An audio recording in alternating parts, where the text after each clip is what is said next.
hold our heads up high and beat the drum to what we love. Risk the fall, or we have felt it all come crashing down from far above. Stars are rising, countless worlds colliding, only one will take it all. Can we bring to fall the giants? Can we make the final call? We are the ones to ignite the darkened skies, the champions of the world that we defy. A solo ride of the few who rise up high, and we all fight at the last light.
Góða kvöldið, kæru áhorfendur og velkomin enn og aftur í Kia-deildina. Ég heiti Ásgeir og með mér í kvöld er að fara að vera hann Brimar.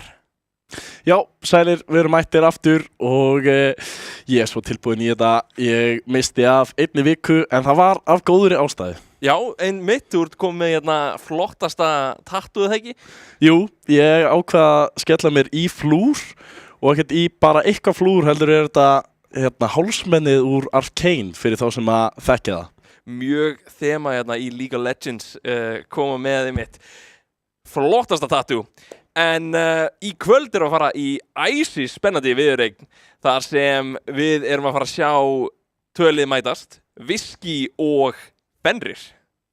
Já, ég er bara hrikalega spenntur fyrir þessum leik. Þetta eru topplið, Viski búin að koma skemmtilega óvart svona síðustu viðureignin finnst mér og ég er að búast við bara mjög miklu frá þeim. Fenrir hafa verið svona pínu upp og niður finnst mér upp á síðkastið, eru kannski aðeins of grófir í að sækja sér að fleiri fellum og svona. Einmitt. En ég held að ef það kemur smá stöðuleiki inn í þetta lið þá gætu þeir alveg klálega að tekið þetta hér í kvöld.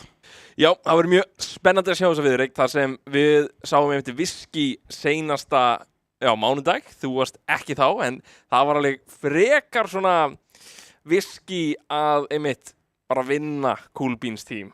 Var það Cool Beans team? Já. Nei. Jú, kannski, ég man það ekki. Nú er ég byrjar að skjáttlast sjálf mig, en hérna... Já. Jú, ég held að það var einmitt Cool Beans team sem er unnu. Minni mitt er rétt. Já, var það þá Fenrir sem tóku snákana? Já. Fenrir tóku snákana 2-0 einmitt. Það er svona mjög furðulegt það sem vanalega eru snákanir að vinna Fenrir í svona...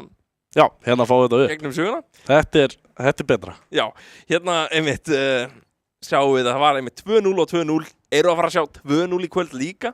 Það gæti alveg gerst en ég veit ekki hvor áttina það færi. Við svona bara til að hafa þetta skýrt þá er þetta ekki fullt bracket, þetta er bara efra bracket sem við erum að sjá hér og þeir sem að taka viðureignina hér í kvöld fara síðan í úrslita viðureignina sem að á eftir að koma allt í ljósum hvernig við höfum það verður gaman að sjá hvernig við stillum því öllu upp en þeir sem að tapa hér í kvöld eiga ennþá séns á þá bara rematch seinna meir. Einmitt, það er að fara að vera svolítið löng leið í það þar sem það er að fara nokkri leikir í svona töpunar riðlinum úrsláttunum. Þar sem núna eru liðin að berjast það er held ég einmitt Cool Beans team á móti Letihaugunum sem eru að fara að vera í kvöld. Eitt af þeim liðum mun detta út. Svo er líka snákarnir á móti Jötun, já.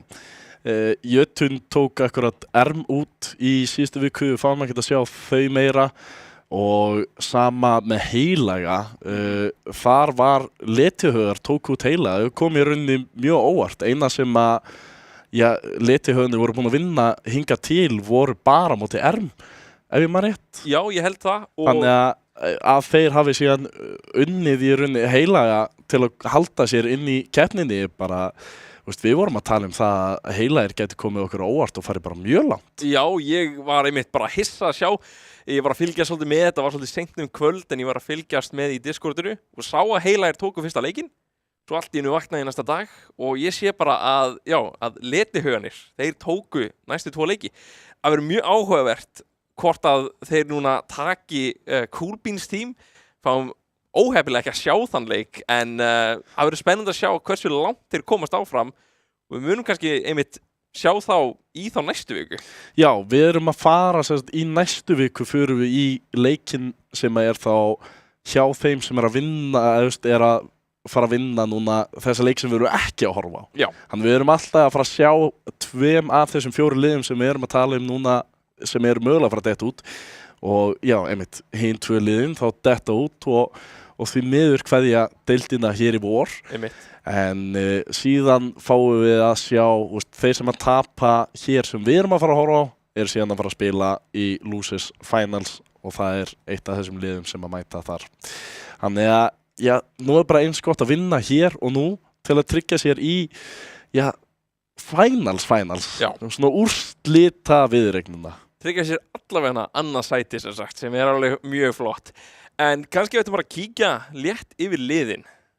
Já, hoppum í það, byrjum á Whisky Top Akrein, Baunadós, skóginum, Icelandic Hero eða íslenska hetjan, miðjan Siggin Vaff 2 og í botn Akrein þeir saman Mjánki og Cat Maniac. Skemmtilegt lið sem er búið að spila, já ég veit að margir af þessu strákum hafa spilað lengi saman, íslenska hetjan, svona nýjasta viðbótin í þessum hóp. Þar sem hann var náttúrulega búinn að vera að spila út í Bandaríkjunum í, já ég myndi ekki mörg ár held ég. Já.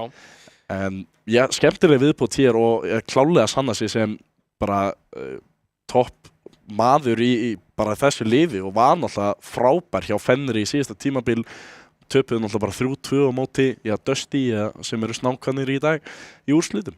Já, þetta er klárlega svona miklu betra viskilið. Þeir núna í kvöld gætu sýnt sig að núna þeir geta unnið í úrsláttarkeppnum. Það er svona vanalega þar sem þeir byrja svolítið að stöldra við og missa leiki svona í gegnum tíðina, en núna þeir bara, já, einni viðureign frá því að koma sér í Grand Finals. Seinast endur einmitt í 4. sæti, þar sem við töpu í 3. sætis viðureigninni.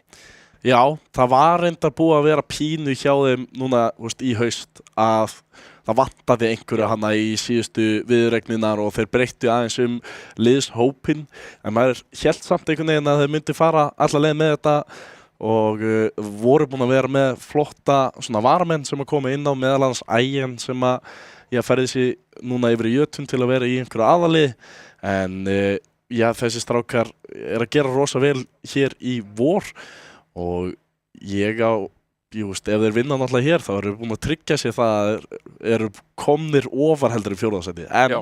þeir geta ennþá fengið 4. sæti með því að tapa hér 2 viðuregnum í röð. Og það er ekki einu það ólíklegt. Þeir tapa á móti Fenri, þeir detta niður, getur lent á móti snákonum upp á 3. sæti eða eitthvað svoleiðis.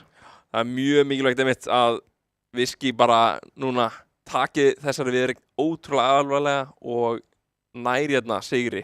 Nei, kannski þeir eru búin að tryggja 3. sæti. Þeir eru búin að tryggja, jú. Jú, þeir eru búin að tryggja, ég er bara að bylla. Já, ok, þeir eru búin að tryggja, þeir eru ofar heldur þeir voru. Ok, það er flott allavega, góð byrjun hjá þeim. Já, það er góð byrjun. Já. En kíkjum þá kannski á Fenrir. Já, fáum þá upp á skjáinn í Top Akrein Vind, skóginum Dresson, miðinni Gubbi Fitness og í botn Akrein Vélstjóri og Kjötið sem heldur áfram að vera með kjöt sem andlit. Já, bara mjög passlegt hjá honum. En já, ekki svona mikið nýtt í gangi. Fenrir náttúrulega eru búin að sjá mjög mikið í gegnum tímabilið. Þeir eru með þessar stóru svona personur hérna eins og Vind og Dresson sem eru svona mjög aggressífir myndi ég segja. Dresson er náttúrulega búin að vera ótrúlega flinkur í svona smætbardögum í öllum leikjum sem við séð bara með honum. Hann er búinn að vera að stela frekar miklu, sérstaklega þegar það er komið, þeir eru byrjar að lenda undir í drekum eða svona, eru kannski í smá vandræðum, þá einhvern veginn stígur hann alltaf upp og grípur þetta.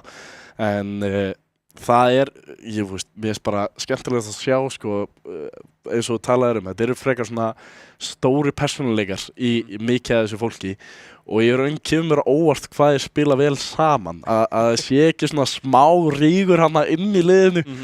Þetta er frábært að sjá og skemmtilegt hvernig þeir eru búin að koma sér núna örugglega hingað með bara 2-2-0 á leiðinni, bara alveg eins og Whisky. Þannig að það verður bara skemmtilegt að sjá. Ég man ekki einu sinni hvor vann þessa viðureign fyrr. Ég held að það var Hringur, já, kannski Whisky. Mér líður eins og Whisky var hvort að þeir unnu snákana. Nei, ég veit það ekki. Ef við horfum á riðlakeppnina þá allavega, þetta er alltaf Hringur, hvort þeir eru svo Skæribla Steinn eða hvað, ég veit það ekki, en Fenrir allavega, þeir unnu núna snákana sem þýðir að þessi Hringur byrjar aðeins að breytast. Já, ég held það. En einmitt, ég held við sem að fara að fá að sjá allan að einhver skemmtileg völ hér í skóginum og mögulega í miðjunni. Gubbi Fitness nú búin að pikka upp eitthvað sem að ég kannski bjóst ekkert við á honum en reynda þekkjandi náttúrulega ekki mjög vel sem spilara en búin að sína sig bara mjög vel, búin að spila leikinn líka helling sjálfur, maður búin að sjá það í solo queue sögunni sinni og já, þetta liði bara alltaf koma mjög vel saman. Já, þetta klárlega svona, hvort þetta betri Fenrir heldur en seinasta Fenrir, það spurning það, íslenska heitin náttúrulega farin, það alltaf að vera frekar stór missir, en Dresson að fylla í skóna alveg mjög vel, myndi ég segja. Já, ég held að Dresson passir hérna bara betur inn, ég held að íslenska heitin hafi verið meira svona yfirvegaður og spilaði pínu svona, þeir voru náttúrulega liðir sem voru langkraðastir að klára leiki síðasta tímabil sem hefur alveg gjörsamlega breyst núna. Já, alveg mjög. Það kannski pínu af því að bæði, maður búin að sjá Vind og Dresson vera að sækja eitthvað sem að þeir kannski þurfa ekkert endilega, pínu oföryggi með sig, eitthvað sem að íslenska hetjan var mjög stöðuð með og náða að stýra bæði leiknum og kannski Vind með sér í að stýra leiknum þegar þeir voru að spila í haust. En þetta kemur allir ljós hér þegar við hoppum yfir í hetjuvalið. Já, við erum núna að fara að sjá flottasta hetjuval. Núna eitt takk eftir að Shyvana reworkið komið í gegn.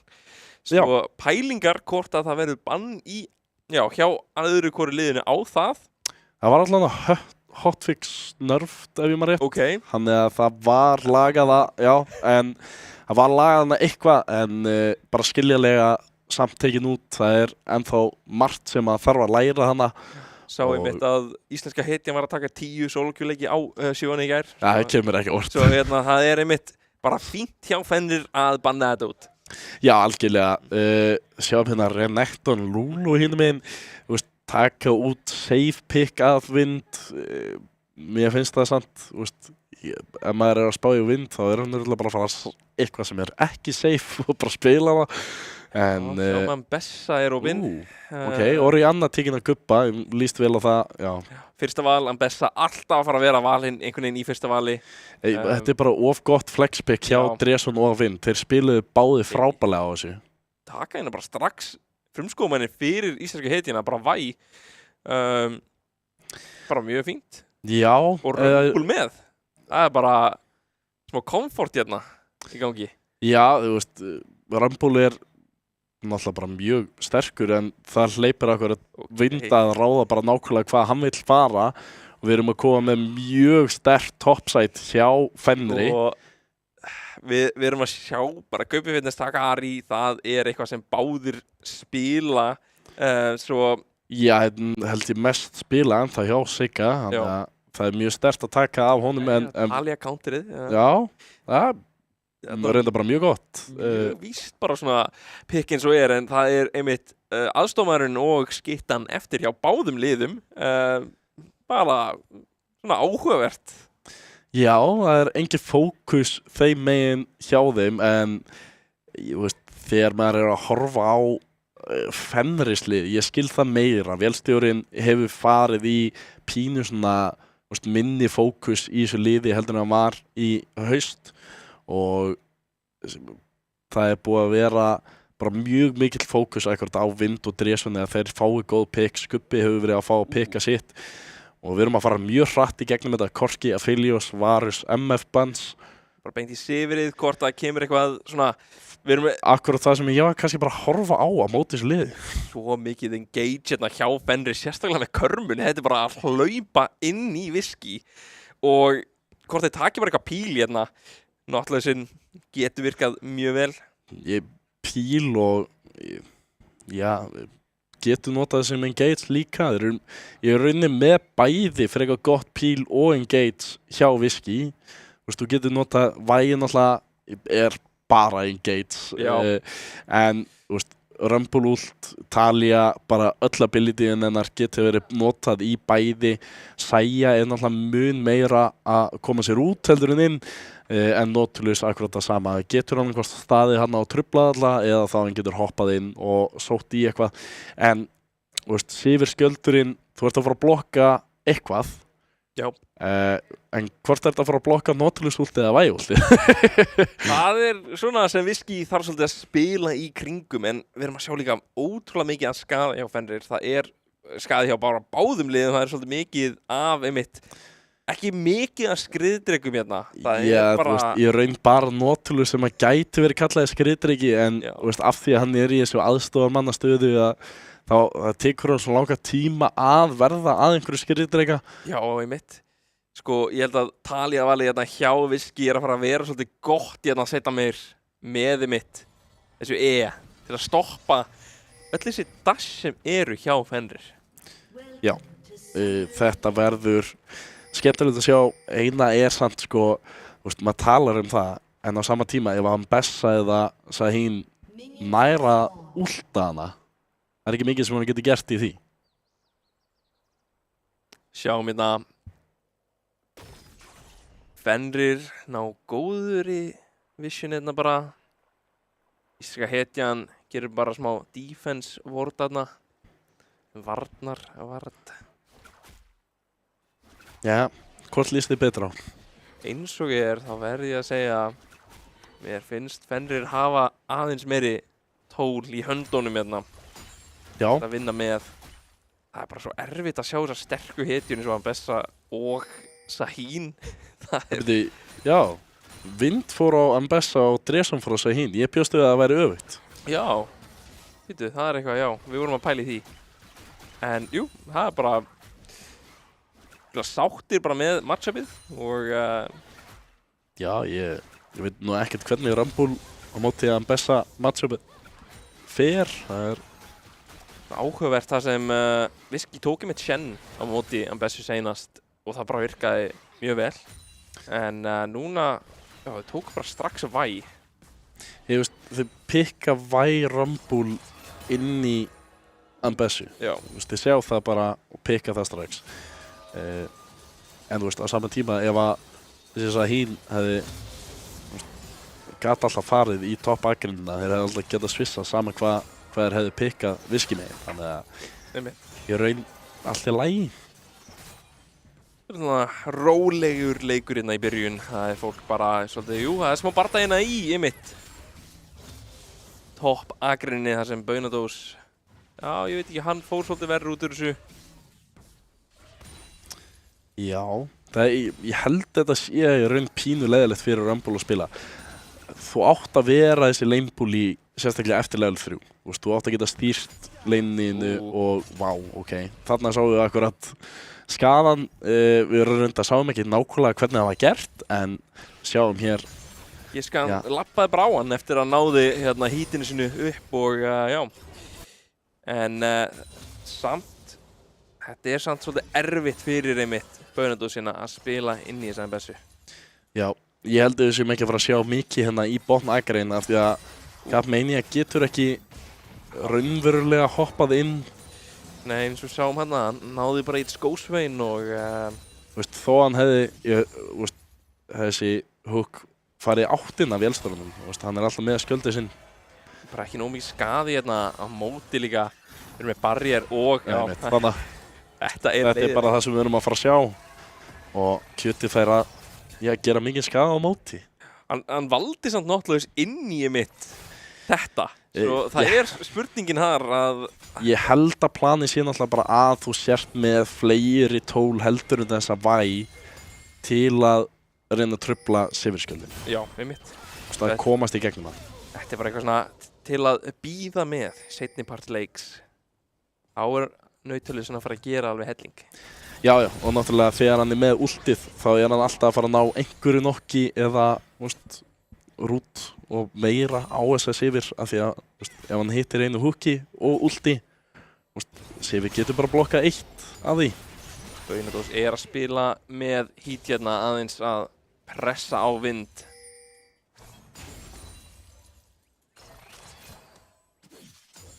Svo sjáum við flottasta skósveina dráp hérna. Það sem þessi botnagrein að fara að líta svona út í alveg bara allan leik held ég.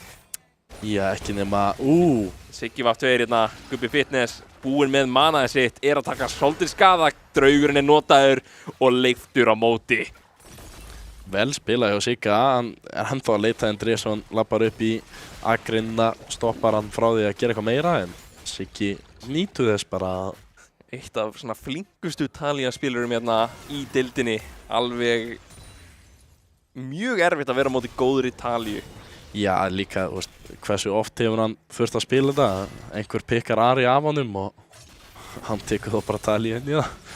Ég held að þetta sé svona hans val inn í Ari almennt. Þannig að já, hann ætti allan að þekkja Zagreb mjög vel. Einmitt. Maður er ekki hana, hann vill leita en ef krókur tengir þá ekkert að gera mikið á móti hérna. Loftur er mættur á svæðið og íslenska heitin þetta bara að byrja þetta.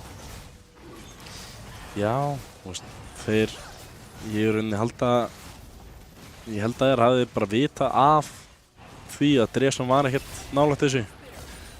Voru með alla stjórn í miðjunni og bara jaft í botn þannig en voru búin að ná að ýta aðeins undir. Þannig að bara mjög öflugur dreki snemma til að byrja leikinn og já, maðkannir er ennþá smá í þá. Þannig að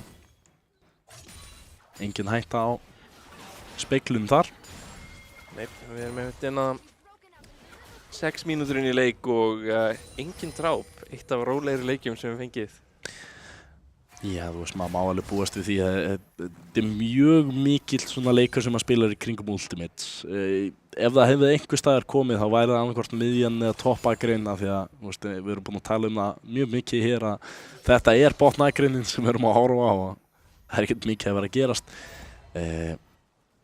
En, þú veist, ég rauninni kemur á óvart að Vind og Baunadós sé ekki búin að berjast meira. Ég hefði alveg búist við því að Vind að leita að einhverju. Já, báðir að passa sig mjög mikið. Mjáki hérna tekur svolítið skada frá Karma hérna, kúinu. Og núna gaf mér ekki með, það var krókur í boði.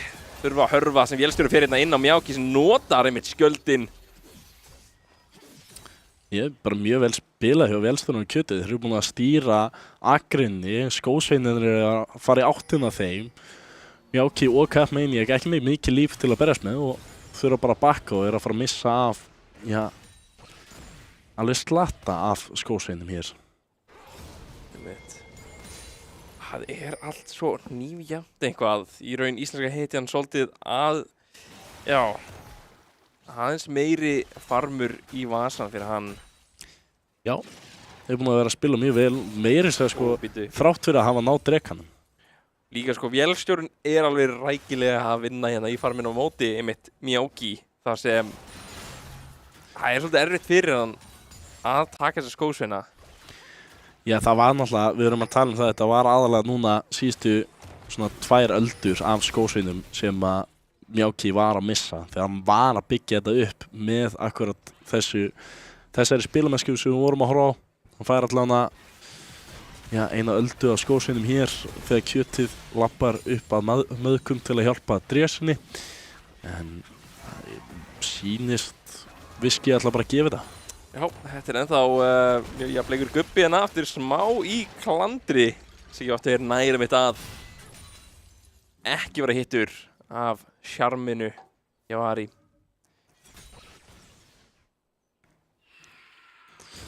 Maðkanni teknir. Já. Hvað segist, þú múið að spila eitthvað sjálfur helgina eða? Já, sjáum við það últi vera notað til að taka skósveina en já, ég spilaði ekki þessa helgi. Nei, ég spilaði það bara heldur ekki neitt þessa helgi, sko. Já, þetta er svona lélegt á okkur, sko. Já. Já. Tók leik á föstudaginn, það er eitthvað. En kannski gerist eitthvað núna sem vélstjórnin er að hlaupa á Mjáki þegar núna er einhver bardagi, últi er notuð. Og það getur verið að Capmaniac þarf hérna að, þeir halda áfram bardaganum, íslenska hetjan er á leiðinni, kjötið núna sér hann og það er leiftur notað, íslenska hetjan er með ult og ber beinustu leið á einmitt vélstjóran sem er að halda sér á lífi með öllum þessu skildi hérna en það er loksins fyrsta blóð leiksins tekið hérna á 9 mínútum. Já, þetta var bara vel spilað hjá í raun báðum liðum myndi ég að segja, það vantaði bara smá skaðan upp hjá Fenri. Það sem að Capmaniac átti ekkert eftir en íslenska hetjan á réttum stað nær að koma og hjálpa og Dresden var hvergi nálægt en ég skil hugsunina hjá vélstjóra og kjötið, þeir voru í sterkari stöðu bara vantaði að sjá hvar frumskóðamaðurinn var áður en þeir fóru í svona lengri bardaga. Ég veit, þarna var íslenska heitin á réttum stað og það er frekar sterkur komið einmitt Trinity Force. Dresson vill örugglega ekkert berjast við hann eins og og núna eru questin komin í gang. Benedós reyndi eitthvað að gera einhvern skaða þarna en enda kannski smá hræddur við vind. Já, þeir eru báðir í raun frekar sterkir á þessum punkti. Erfitt fyrir báða að búa eitthvað til en sjáum fyrsta vopnið koma í gegn hjá vind og þá spurning Benedós spurning hvort hann fyrir að taka þessa skósveina næra bakka og fær vopn, myndi halda það eru jafnir í skósveinum. Núna Dresson og Siggi og þeir eitthvað að reyna að stríða Dressinni hérna. Það Særún mætt á sviðið og Viski sýnist verið í góðri stöðu til að taka hana. Ég veist, þú varst að benda á það Trinity Force á þessari væ. Þeir eru alltaf að hætta við aðeins svo mikið komið hérna íslenska hetjan þurfti að hoppa í burtu. Gubbi Fitness búinn að nota últið sitt. Það að fara að koma bardagina þar sem það að fara tekið niður vélstjóran og Viski á góðum stað. Það Karlmenni næstu kannski að detta niður. Gubbi rétt svona að lifa þetta af. Dresson hoppar þetta inn, kom með passið í gang svo hann nær aðeins að halda sér á lífi. En hann hlýtur að vera mjög dáinn þegar hann hoppar úr þessu og það Siggi og 2 sem tekur 3. kill leiksins. Viski spiluðu þetta glæsilega, biðu aðeins eftir að sjá Fenrir stíga upp.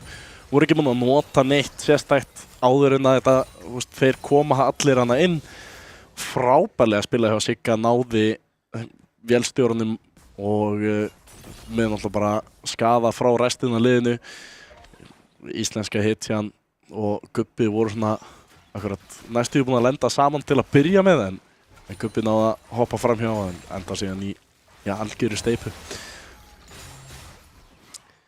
Sjá íslenska hetjuna í felum, gæti verið að leita Gubba en hann kemur kúið í gang og hann hittir ekki Gubbi, samt últaður eftir það og það ekkert í búðinu meitt leiftur en það bara sprengt hann áður en getur notað. Já, skemmtilegt hvernig hann vissi kúið en skiptir engu máli þegar þeir komnir svona langt. Malignins, það ekki að gefa þér svona mikið til að verja þig. Alls ekki og Viski núna aðeins byrjaðir að rúlla einhverjum snjóbolta í áttina að Fenrir. Það alltaf smá von hjá Vindi í topp akrinni. Samt ekki komin með neitt á borðið eins og 0-0-0. Já, það náttúrulega ekkert komið bara frá Fenri. 0 fellur þeim megin. Viski spila hérna mjög vel í kringum drekana og bara botna akrinna almennt. Sjáum að þessi Nautilus alveg að gera vinnuna sína núna þrátt fyrir að hafa verið pínu gagnslaus hana til að byrja með. En skiptir ekki máli ef maður færi eitthvað seinna meir. Þeir spila þetta bara mjög vel. Meira segja Mjáki svolítið byrjaðar að ná vélstjórun í farminum. Hlýtur að koma svolítið á endanum. Þarna nær honum smá skaði yfir á Gubba. Dresson samt hérna í raununum, líka íslenska hetjan. Já, flott hjá íslenska hetjan að mæta svona snemma að passa að Dresson myndi ekki reyna neitt. En sjáum hérna, Benedós búinn að lifa pínu undir turnunum sínum í þessum leik og hún líst bara ágætlega á það. Hann stígur upp þegar hann vill og einhvern veginn nær alltaf frekar jöfnum trades en ákveður að fara tilbaka núna. Bara að bíða þangað til að hann getur ítt á R-takkan sinn í þessum seinni bardugum. Já, Skellrún ætti að vera skemmtileg bardagi fyrir hann. Komin á sviðið, þetta einmitt Chemtech Drekinn eða Efnir. Svo maður haldur að passa sig að frumskóminin geta bara byrst allt í einu með einhverjum sprengiplöntum einmitt. Núna einhver bardagi í gangi. En mér sýnist einmitt að Vind bara að fara að vinna hann alltaf í þessum litlu trades. Já og nei, mér finnst þetta að vera mjög fram og tilbaka en Benedós, það bara erfiðara að spila Rumbleinn af því að hann bestaði bara að hoppa fram og tilbaka og þú þarfst að halda bæði eldinum á honum og hitta þessum litlum raketum sínum. En þú veist, 15. mínúta 4 fellur. Þetta nú bara ennþá frekar rólegu leikur, myndi ég segja. Já, Viski alveg svolítið að ekki gera neinn mistök eins og allavega, bara halda sér hérna á góðum stað, ennþá alveg á 2000 krónum yfir í gulli, en Skellrún mætt á kortið, hann kemur unstoppableið en hittir ekki neitt. Já, þetta ætti að vera frekar góð staða þá fyrir Viski. Þetta mjög stórt tól til að komast í gegnum akkurat þessa taljusteina. Fyrst að það fallið, núna Baunadós akkurat má stíga upp og Kjötið orðið mjög lágt, en hann kemur krókurinn, Capmaniac nær drápinu og Mjáki ætlar að reyna að klára vélstjórinn, en leiftur notað. Með sýnist hann samt ná að komast í burtu með þessi leiftri, en það Kjötið sem dettur niður og Skellrún næst. Hann Dresson mættur, ætlar að reyna að stela, en bara sprengtur. Ég veit ekki alveg með þetta. Það var, ég veit að hann ætlaði bara að fara að stela þessu, en hvort það var þessi virði að ná Skellrúnu? Þú veist, hefði hann einu sinni náð Skellrúnu? Nei, hann hefði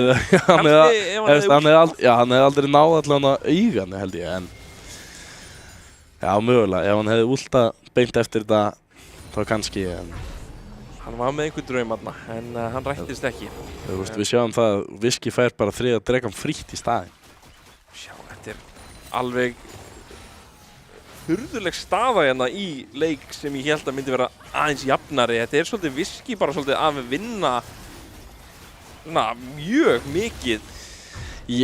Sko, ef maður alveg að segja satt, þá þetta pínu frumskóðarmanna svona mismunur hér til að byrja með. Dresson ekki alveg búinn að finna sig, hann búinn að vera einhvern veginn eftir á allan tíman.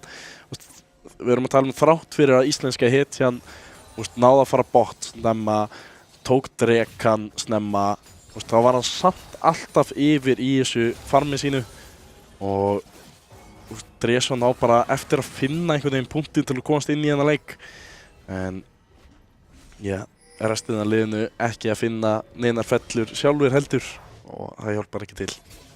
Einmitt. Eins og það eru 3 drekar komnir yfir til Viski.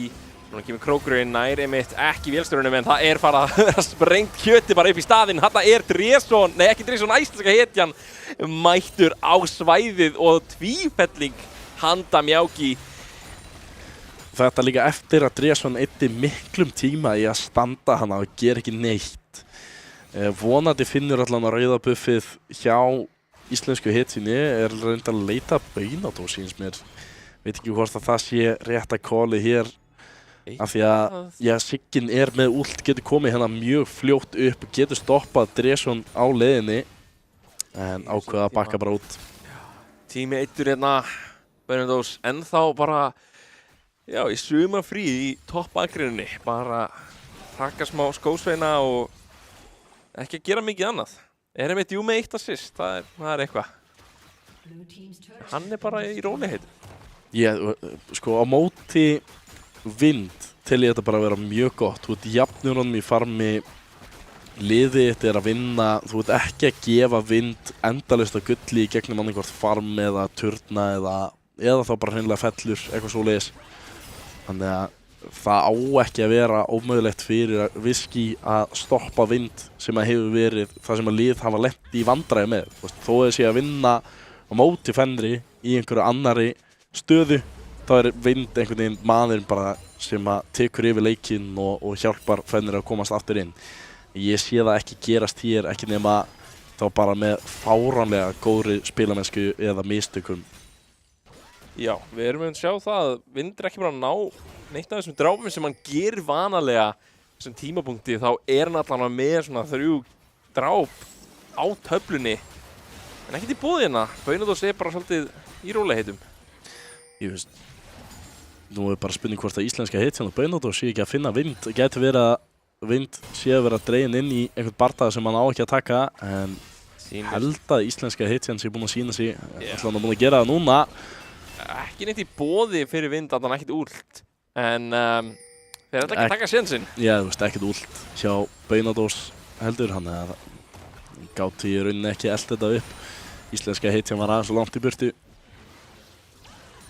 Sjáum hérna einmitt ennþá stöðun að vera bara svolítið mjög í hag hjá Viski. Þeir eru ekki að taka neina klikkaða sjensa, þeir eru bara að spila mjög vel. En við sjáum hérna smá, já, sigur fyrir Fenrir þar sem hurðin er fallin fyrir Beinadós.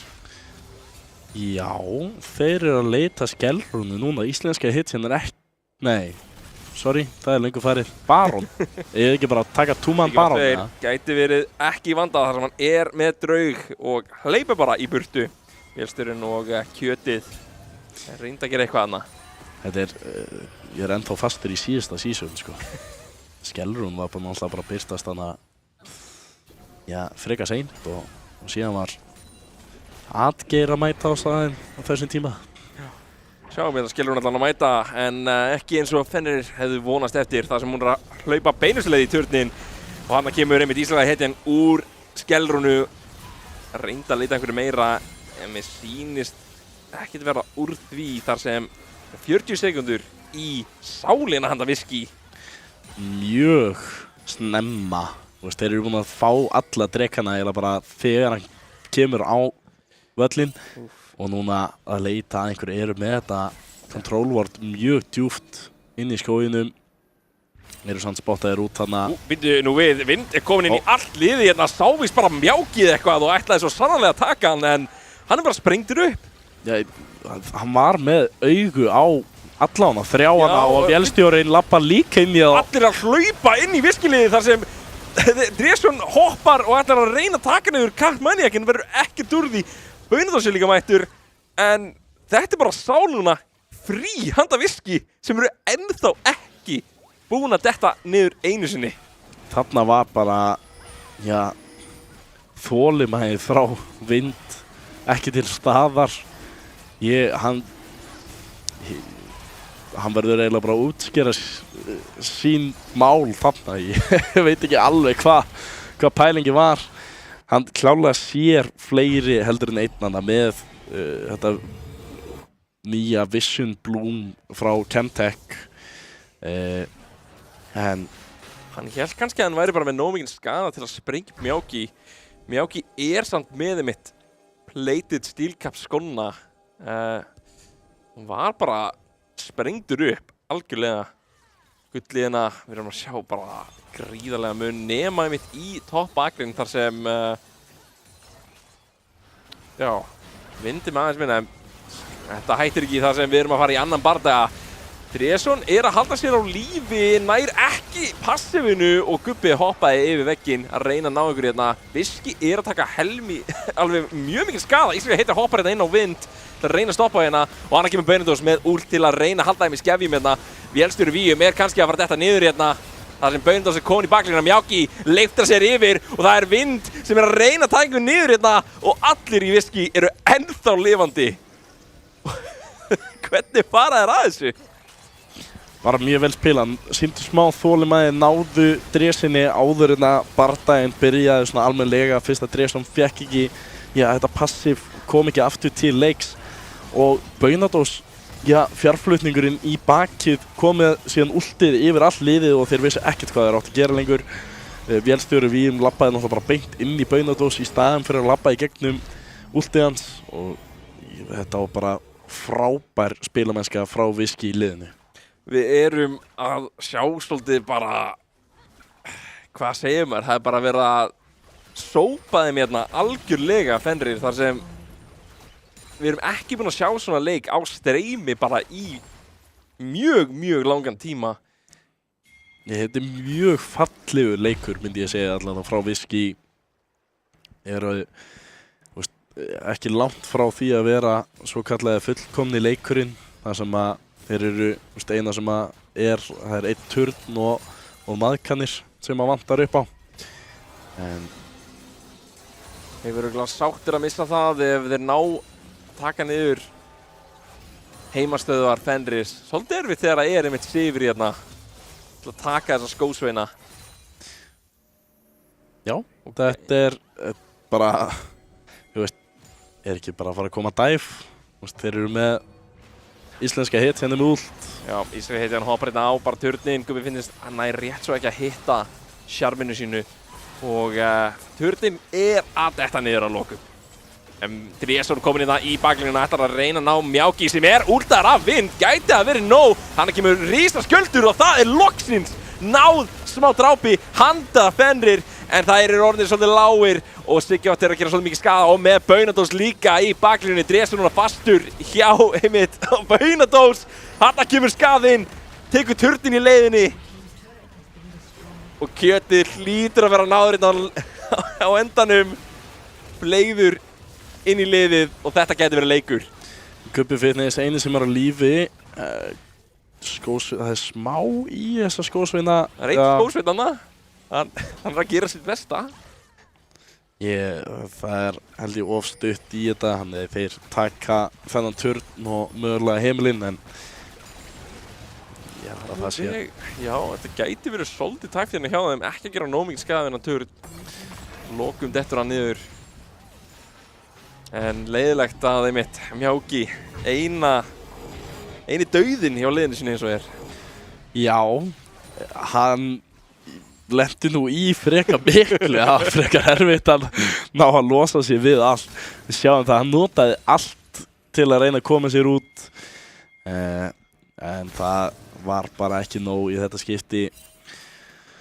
Og þú veist, bara vel gert hjá Fenri að hafa náð einhverju aðeins tilbaka en náttúrulega Viski fær mun meira út úr þessu, fær 4 fellur, turn og halda áfram núna bara að hamra á næsta, fara hér í botn Akureyrar og safna sér saman, búin að umkringja Vind. Vind hoppar hérna ástíka aftur til að reyna að koma sér úr hættu. Íslenska heitin er hann til að mæta honum og núna er hann að fara að vera sprengtur upp af Viski. Baunadós náði þessu drápi en þetta getur verið að halda áfram. Íslenska heitin er að leita að næri með að taka niður vélstjóran hérna. Tvífelling fyrir Baunadós og einmitt maðurinn sem tekur skósverðina er farinn. Já. Og það er Krókur sem næri með Gumma Fitness að næra að lifa rétt svo og það er að fara að vera sprengt upp Dresson hérna nær passifinu sínu. Er það að fara að vera að halda um lífi? Nei, mér sýnist það ekki. Það sem það er svo mikill skaði, við erum að sjá 20 kills yfir eins og er. Við sem heitir hann er að elta Kjötið. Ég veit ekki alveg hvað vélstjóri við var að gera að standa hana fremst fyrir sér liðið sitt en það vantar svo sem skriðdrekan. Einmitt, hann ætlar að vera hana, reyna sitt best að vera skriðdrekinn. Já. Það var einhver að stíga upp sko. Vind var náður og vélstjórinn steig bara upp og ætlaði að gera eitthvað sjálfur. Gekk ekki alveg nógu vel og núna gæti verið Viski sem múið að stíga of langt en nei. Það er bara búið að sprengja upp Gubba hérna og núna geti Vind verið næstur þar sem það er svo mikið últum sem bara leifur honum ekki að hreyfa sig. Mjáki með tvífellingu hérna. En þessi leikur þarf eiginlega að fara að klárast hérna. Viski er svolítið að leggja á bara í einelti eins og er. Ég ætti að fá, Hvað er gullmunurinn einu sinni? Hann er ótrúlega stór. Mjáki hérna er kannski að fara að gera smá mistök, ekki með últ í boði. Er hann á að halda sér á lífi hjá liðsins? Og það geti verið núna að Fenrir er að fara að detta niður hérna.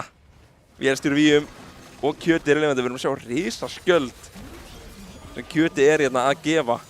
Þetta er nefnilega mjög skemmtilegu skjöldur að það bara skiptir engu máli að þeir eru með svo mikið skaða. Við erum að tala um 16.000 gullmun eins og er. Hanna fyrir öldungurinn, við fengum ekki svona að sjá það því að skipti það litlu máli. Þú veist, íslenska hetjan stóð einn á honum að berja hann. Það var alveg nóg, hann þurfti ekki aðstoð. Þetta er svolítil sorg að horfa á. Ég verð að segja Viski... Sko, ef að þetta á að vera rematchi fyrir síðustu úrslitin þá þarf Fenrir að vera búinn að bæta sig eitthvað. En þetta er fyrsti leikur kvöldsins. Maður hefur svo sem séð áður svona leiki og síðan allt annað í næsta leik. Já, það er einmitt ekki hægt að gera mikið í þessu stöðu. Fenrir er einhvern veginn að halda sér í þessum leik sem er bara mjög flott hjá þeim ef eitthvað þar sem Það engin ástæða fyrir að vera ennþá í leiknum. Við erum núna með Öldung og Baron. Það gæti verið að Viski getur klárað hérna. Ég veit ekki af hverju þeir horfa ekki bara í miðjuna. Mér finnst þeir geta ángríns farið bara Aram og samt unnið, en þeir ákveða að reyna að halda áfram að setja pressun á mismunandi akreinar og fara hér í topp akrein, og meðan Beinodós að hreinsa upp miðju akreinina, íta honum aðeins áfram. Heldur gæti verið að spila bara fyrir KTA hérna. Þeir eru bara mjög að passa sig, en núna það að fara að vera vind sprengdur og hann kemur einmitt risa víoltið og það að fara að vera sprengt annan og Vélstur Víum últaður hérna, það að fara að ná hann á endanum. Hann einmitt Siggi Vattir, kemur fljúandi af veggnum en þeir ná samt í burtu. Það erfitt hérna, það bara Drésson, Vélstjórinn og kjötið eftir. Það geta því miður ekki varist þetta, skal bara segja það hér og nú. Þetta já, einmitt, hann hvarf. Við erum að horfa á 20.000 gullmunn, ekki það verið sést bara aldrei, og loksins dettur heimastöðin þeirra niður þar sem þeir ætla að ná sér í eitt annað dráp til að loka þessum leik. 28-1 í lokin á 31 mínútu. Já, 21.000 gull. Já, þetta ekki leikurinn sem ég bjósti. Ég verð hreinlega að segja að Fenrir, sko, þeir þurfa virkilega að taka sér svona góða pásu núna, anda djúpt. Þetta var alveg skelfilegt. Ég ætla að vera ósamlegaður með hvernig þessi spilarar í Fenri eru. Þeir þurfa bara aðeins að taka reiðina sína út núna. Já. Og bara byrja að hamra á það snemma og ekki leyfa sér í svona þolinmæði að vinna þá. Þeir þurfa bara að taka meira scraps, eitthvað sem þeir eru vanir að gera, bara íta Viski í óþægilegar stöður og spila það sem þeir gera. Þeir eru að taka 50-50 á móti heilugum í alls konar leikjum. Af hverju ekki 50-50 á móti Viski? Já, ég held að það alveg rétt hjá þér, þar sem ég hugsa mér að Viski var að vinna þetta út af því að þeir fengu bara að ekki að deyja. Já. Og þeir héldu því áfram bara allan leikinn. Það var bara Mjáki sem dó og það þurfti bara alla í Fenri til að taka niður. Það var bara of seintin í leiknum til að reyna að gera eitthvað svona. Já, algjörlega, af því að Vind fekk ekki bara að taka yfir toppakrein og þá var aldrei neitt séns aftur hana inn, af því að allt botmegin var að fara í úrskeiðis og Drésson var einhvern veginn alltaf eftir í skóginum. Hann hefði bara hreinlega mun fyrr, að bara íta á einhver takka, bara, heyrðu, við ætlum bara að hoppa undir hennan turn, ná einhverjum, ef það gengur ekki, þá bara gengur það ekki, en við ætlum að reyna eitthvað. Einmitt, en ef við tölum MVP leiks, var það ekki bara íslenska hitja? Íslenska hitja, bara stýrði leiknum, kom þeim af stað, passaði upp á að allt myndi ganga og eins og ég sagði, hann var að undan Drésson í hvert einasta skref í leiknum. Einmitt. Og, bara Fenrir ætti að saknast núna, held ég. Já, einmitt, ég held að þeir þurfa virkilega svolítið að reyna eitthvað aðeins meira í þessum næsta leik, svo ekki fara langt þar sem við erum núna að fara í stuttar auglýsingar.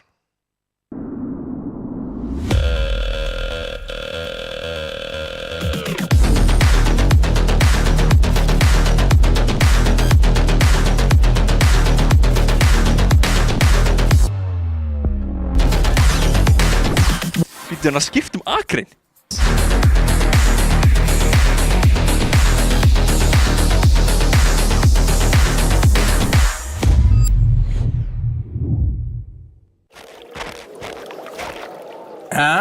Býtur ekki á? Nei, ekkert. Fiskurum leiði sjálfsagt jafn mikið um mér. Ég held þú þurfi Red Bull. Orkudrykkin. Ég þarf ekki Red Bull til að veiða. Ekki fyrir þig, fyrir þá. Fyrir fiskana? Býtu, fylgstu með. Red Bull veitir vangi.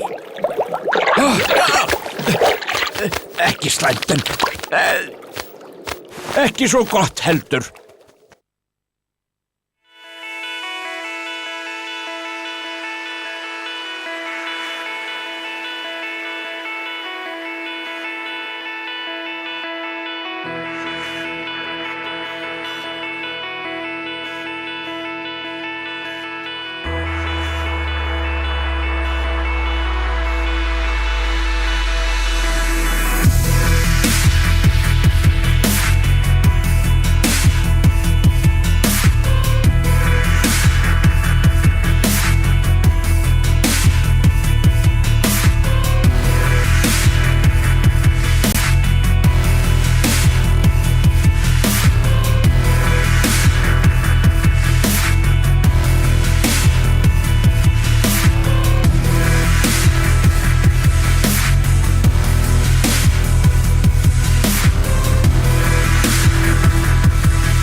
Velkomin tilbaka þar sem við erum bráðlega að fara í leik 2 og hvað hugsunin hérna fyrir leik 2?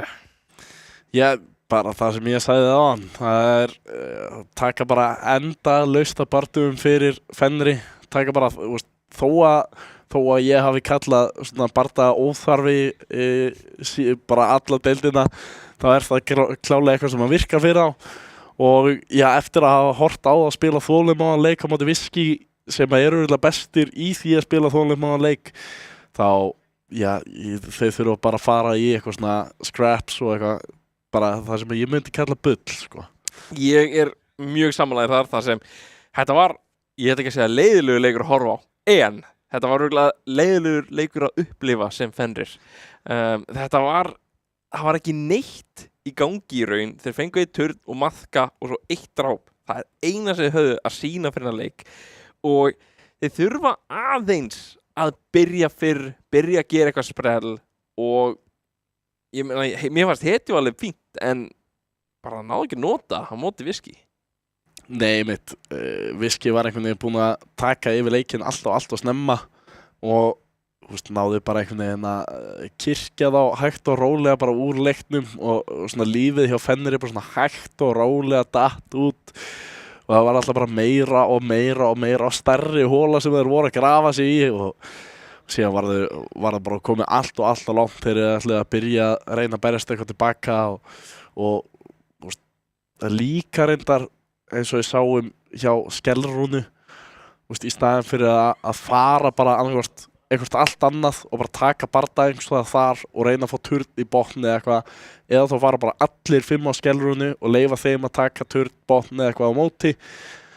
Þá taka þér þetta fyrir svona að horfa á þetta og Dresun hoppar síðan inn og deyr eftir að Skellrún tekin með þess að var aðeins og setja að koma sér inn. Þannig að þetta svona ákveðin atriði þar sem þeir þurfa líka bara að vera ákveðinir hvað þeir eru að fara að gera. Einmitt, þarf held ég að vera smá samræmi að bara fara inn, gera það sem þeir þurfa að gera, ekki vera svona í vafasemd með þeim hvað þeir ættu að vera að gera í leiknum. Þetta var bara svona svolítið slæmt. En við erum bara komin í hetjuval svo við þurfum bara að sjá hvað Fenrir ætla að gera hérna. Já, við fáum að sjá, Fenrir velur að vera blár. Viski voru þeir sem að völdu Redside fyrst. Þannig að það gæti vel verið að Viski sé bara þeim megin sem að þeim liður betur en við erum að sjá allavega mjög svipuð bands hérna til að byrja með Renekton Sivana, við fengum eitthvað undan Sivana áðan ef ég maður rétt. Já, það var Kiana held ég. Já, Kiana. Svo þetta bara aðeins öðru sér röð en þetta eru sömu hetjunar. Já. Það vanalega þannig nema einmitt ef Fenrir vill velja fyrst eitthvað, en mér sýnist þeir vilja ekki bara taka Sivönu strax, kannski Dresun ekki búin að æfa Sivönuna. Já, það gæti verið að Dresun hafi ekki tekið 10 leiki á Sivönu í gær. Já, einmitt, það er svona hugsunin, sko. En já, Lulu-bannið aftur, bara fínt, taka þetta af kjötinu, alveg svona, ef Lulu er opinn, þá kjötið oftast að fara á Luluuna, sko. Já, Lulu náttúrulega bara alltaf mjög sterk hetja, getur algjörlega að loka á eina hetju og styrkir sinn besta aðila í liðinu sínu mjög mikið. Þannig að það mjög erfitt að spila á móti Lulu sama þótt og sért með gott pók eða eitthvað til að reyna að taka hana niður. Orianna, aftur, Jarvan, þetta alltaf sama sem við sáum, en hér kemur allt annar fókus. Já, þetta að fara að vera bara Varus. Það bara tekið það að handa vélstjórnum þá. Vonandi allavega. Já, maður vonar það, en þetta bara fínt. Taka þetta í staðin fyrir einhverja svona, ambessuna sem oftast að fara að vera fínt í fyrsta vali. Það bara virkaði ekki vel núna. Nei, Vind fann ekki stjórnina á toppakrein. Beinadó spilaði þennan Rumble fáralega vel. Já. Ég veit að það reyndar eina uppáhalds hjá Beinadós, hann kann mjög vel á Rumble. Seri, já. Sko, ég veit að Mjauki elska Seri. Já, það einmitt hugsun hérna, ég held að það engin önnur hugsun. Nei, ég veit ekkert hvernig það spilast í Varus. Ekki ótrúlega erfitt að spila af því að Varus á Dreins þetta svo fárlega mikið. Það hugsunin held ég, en eins og við sáum í senasta leik, þá var Mjálki eiginlega bara undir turni og hann bara hafa góðan tíma, svo hann kannski að bíða bara eftir seinni part leiksins. En lendi samt í því, þeir voru að byrja að stýra botn akri, mjölstjóru og kjöti áður að taka síðan þennan barda þar sem að íslenska hetjan kemur inn og finnur þetta. Snýr eiginlega allir í akrinni bara við og heldur síðan áfram að finna þess að dreka. Sindra mjög gott pick, Viktor bara örugt inn í það, á að geta þetta svona pínu fram og tilbaka. Viktor held ég með meira consistent damage þegar kemur að svona póki í lane, af því að þú verður að vera hitt þetta sem Sindra. En á móti ef þú ert að hitta allt sem Sindra þá ertu frekar örugur. Sinsá. Já, það bara eitt af þessum klassísku sem að sér ekki jafn mikið lengur, en var mjög mikið senstu deild að koma oftast leik 2 eða leik 3 eða eitthvað, þá kom Sinsá. Þarna baunadósin og orn. Skriðdreki, eitthvað sem við fengum ekki að sjá í síðasta leik, og orn einn af mínum uppáhalds allan í toppakrein. Alveg skemmtilegt, sko. Ég fíla hvernig hann getur sprengt alltaf bara hvern sem setja meir. Það er alltaf svona sem að vill í skriðdrekanum sínum. Já, og líka bara alltaf sterkur þó þú lendir pína eftir á í þínu lane. Þú ert að fara að byggja upp all liðið þitt og þú getur líka gert svo mikið í þessum liðspartum þó að sért eftir á því að þú ert með öll þessi knocks. Kha'Zix tekin út af íslensku hittinni, eitthvað sem að hann elskar að spila. Reyndar svona hans uppáhaldspick inn í eins og Djarvan, veit ég. Veit ekki hvernig ætti nú að vera frekar sterkur inn í Sinsá líka. Já, ég hugsa að getur svolítið sprengt hann upp, en tekið út af vindi mitt, Jace og Ólafinn, eitthvað sem að fara að eyðileggja svolítið leikinn fyrir Baunadós. Getum náttúrulega bara pínu hlaupið á niður. Shen tekið út þá fyrir skóarmanninn, býst ég við. Hann tók með Shen-leik í skóginum, íslenska hetjan, og stóð sér bara æðislega, svo ég held að þeir ætla bara að taka þetta út af því bara. Kannski bara vilja alls ekki spila Hekkarim. Já. Þetta eitthvað sem ég man ekki eftir að hafa séð í einhvern tíma, sko. Ég hef ekki séð Hekkarim, sérstaklega, sko, maður hefur bara ekki séð Hekkarim í mjög langa tíma, ég verð að segja. Þetta skemmtilegt að sjá. Við erum með svolítið öðruvísi lið heldur en í seinasta leik. Við erum bara með frekar öðruvísi lið heldur en maður búinn að sjá í einhvern tíma. Seri og Hekkarim einhvern veginn ekki þessar hetjur sem eru búin að vera mjög sterkar og alltaf vera að velja og eitthvað svona.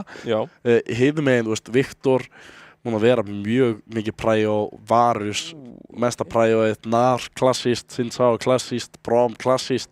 Þetta mjög klassíst á móti svona pínu breyttu og öðruvísi hjá Viski. Gæti verið skemmtilegt að sjá hvort að Viski séu með eitthvað plan með þessu kompi. Rakan, annað engage tool með þessu Hekkarim. Ég var að hugsa að þeir myndi að fara í eitthvað til að vera með Hekkarim. Það einmitt svolítið erfitt að vera einn á bát sem hesturinn, og Rakan bara, virkar frekar vel, gott engage. Við erum með mjög sterka svona framlínu hérna hjá Viski með öllum þessum skriðdrekum og engageum. Og ég held að Mjálki og Siggi nú tveir að fara að vera bara frekar sáttir með það.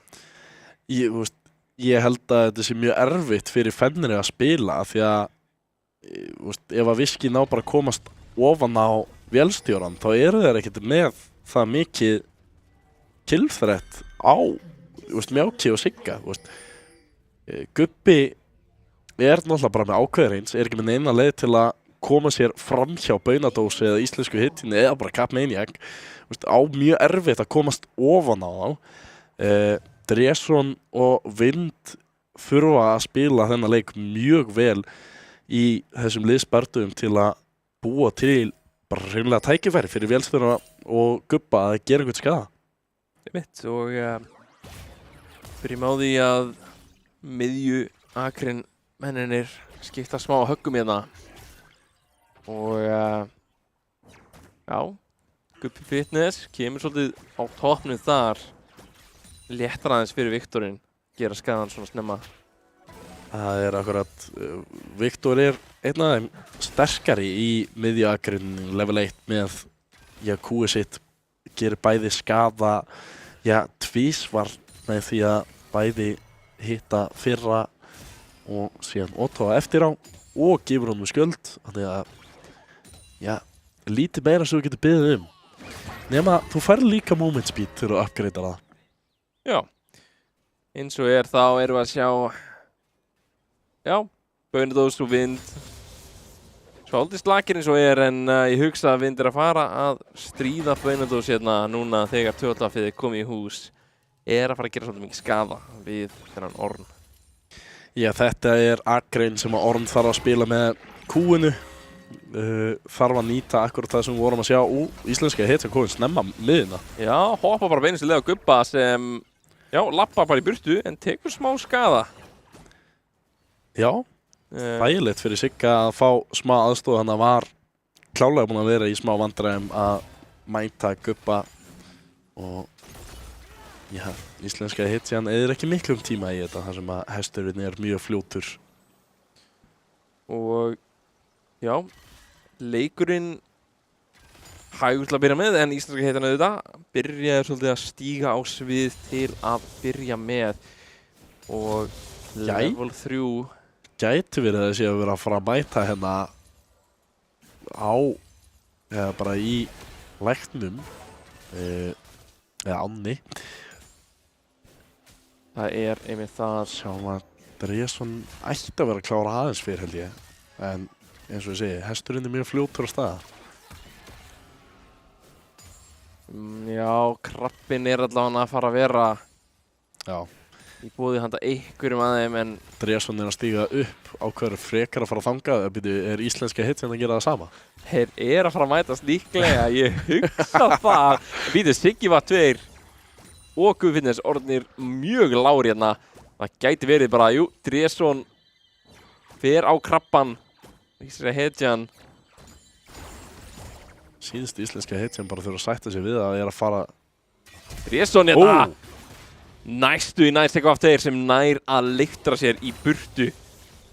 Mjög fallega spilað. Og Dresson ætti að ná hinum krabbanum líka, hann stígur ekki fram. Þetta sá hann ekki. Já, hann kannski, vill ekki vera eða meiri tíma. Froskunir að koma upp núna. Það er svo erfitt að ákveða núna sem frumskoðamaðurinn. Hvar ætlar að stoppa? Hvenær ætlar að fara að klára aftur þitt kamp? Hvenær þarftu resetið? Þetta er allt svo fljótt að gerast til að byrja með. Mátti eiginlega ekkert stoppa. Já, eitthvað verið að leitast eftir en enn og aftur mjög rólegur leikur sem var viski í hag seinast.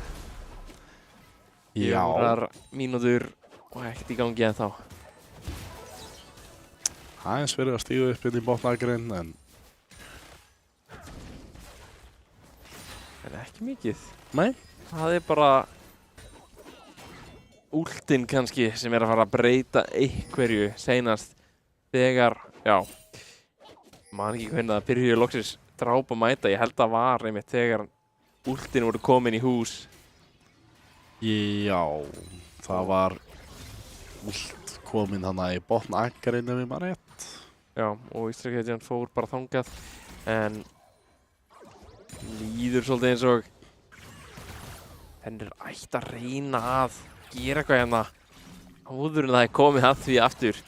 Guppi alveg að standa sér vel hérna í miðjun allavega. Það er allavega það sem skiptir miklu máli hér að Guppi nær að íta þessu skósveinum inn og hjálpa Dressondi í skóginum. Hann að lenda í smávandrum, Siggi að gera vel að íta sínum skósveinum inn. Íslenska hetjan mætt en að færa sig yfir. Það þýðir að Dresson á að geta tekið krabban og þess vegna drekan í leiðinni. Gubbi að svífa hérna svolítið að reyna að ekki vera hittur á þessum kúlum frá Sigga. Og er í fyrir stöðu eins og er. Lókus hittur hérna Dresson mættur.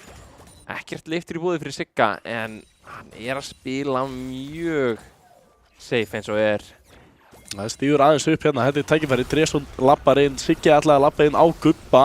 Hann er með leiftur svo það gæti alveg verið nóg hérna til að halda sér lifandi en Ísrael hetjan getur verið smá vanda hérna.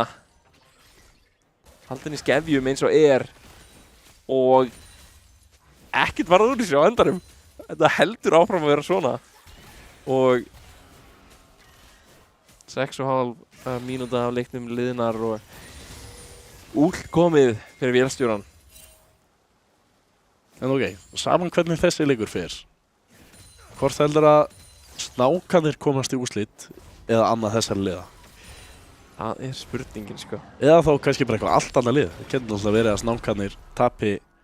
Ég veit ekkert hvernig, ég held nú að snákanir sé að vinna jötu núna en Það er sko getur vel verið að CPT er bara góða sétt.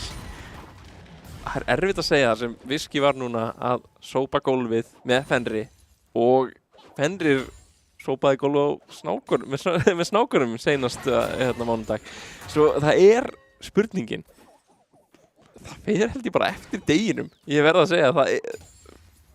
Ef Fenrir nær núna að vinna, þá mun ég segja að þeir hafa góðan séns að komast í úrslitin. En þeir þurfa virkilega að stíga upp í þessum leik og þeim næsta þá. Þar sem það væri þá 3 leikir ef Fenrir vinnur hérna. Já.